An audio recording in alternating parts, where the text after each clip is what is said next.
The lanterns outside her chamber flickered like they were weeping, shadows of flame clawing across the stone walls. On the other side of the silk veil, a man she had never seen before waited, stripped of name, rank, and identity. Just number 64. She didn't know his story. She didn't need to. He wasn't here for his name. He was here for her body. And tomorrow, there would be 60-5. The Empress clenched her jaw and closed her eyes as the eunuch's voice echoed from the corridor. "Your Majesty, it is time." Her fingers gripped the jade armrest so tightly that her knuckles blanched. Another night, another stranger, another fragment of herself, bartered for politics, dressed as law. How many more pieces could she lose before she ceased to exist? They called it the mandate of virility. A sacred tradition, they said. A ritual of national fertility. But to Mei Lian, it was a cage, gilded in silk, and sealed with blood. She had not always been this way. Once she was just a girl with ink fingers, racing barefoot through the moon gardens, laughing with her younger brother, dreaming of poems and constellations. Her father, Emperor Gao, used to say her mind was sharper than his council combined. But emperors are not fathers forever. Not when dynasties tremble and war drums echo across borders. When the emperor's health failed, and the court faced collapse, the elders proposed something unprecedented. Elevate Mei Lian to Empress Regent, but only if she honored the oldest, most secret right in the Book of Lineage. The right demanded she'll submit to the touching of the 100 Union Knights. 100 men, selected from every province, every rank, every age. Not for pleasure, for legitimacy. Mei Lian had been 17. The first night, she screamed so hard, her throat bled. By the 7th, she had stopped looking at their faces. By the 20th, she learned how to make her mind float above her body somewhere high, like a falcon circling distant peaks. By the 34th, she forgot what her real voice sounded like. Still, they came. And still, she endured. 64, the eunuch announced, sliding the panel open. The man entered, eyes downcast, trembling. He bowed, then looked up to. Long, he was young. Maybe younger than she was now. She turned her face to the wall. When the ordeal ended, she lay motionless, breath shallow, arms limp like forgotten silk dot. She didn't cry anymore. What she didn't know was that this 164 had been sent by someone else. In a dimly lit study across the palace, Minister Kiao unfurled a scroll and dipped his brush. Report confirmed, he whispered. Subject did not resist. He sealed the scroll with wax, then marked the sigil with a dagger's tip, an ancient symbol, known only to a few, a viper entwined around a cherry blossom. The game had begun.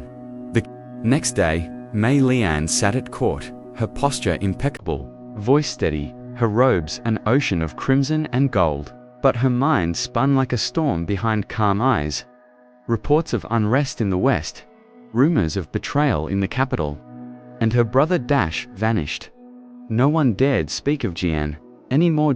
Until she received the letter, slipped beneath her pillow in the dead of night, sealed with wax but not palace wax. This seal bore the sigil she hadn't seen since childhood, Jian's personal mark, etched into her memory like a ghost. One line: "You are not safe. Trust no one, not even those who serve you." Her heart raced. The next night, 65 arrived, but Mei Lian did not lie still. She had sent her decoy, and she had hidden behind the lattice wall, watching. The man entered nervously, as expected. But then he reached into his sleeve and retrieved a vial, poured it into the ceremonial tea. The decoy, unaware, drank. Mei Lian's blood ran cold. The man left silently. The decoy collapsed. The Empress did not scream. She did not run. She stepped out of the shadows and called the guards. No sound, no footsteps. No one came, because she hadn't summoned guards. She had summoned Jian, and he was already behind her. Sister, she turned. Alive, she whispered. Barely, he said. And you?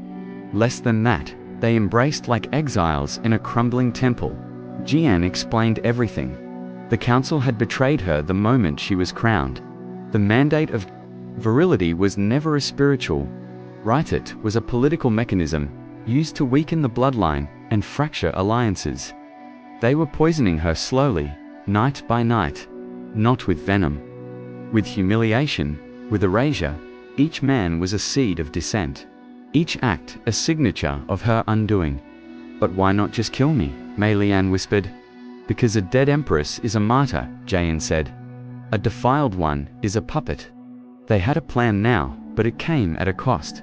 They would let the ritual continue until the final night, night 100, when the court would demand she announce the heir, a child that didn't exist, a lineage that was never hers, unless she turned the right against them. The plan had only one chance to work, and it would require Mei Lian to sacrifice everything, her silence, her shame, and even her legacy.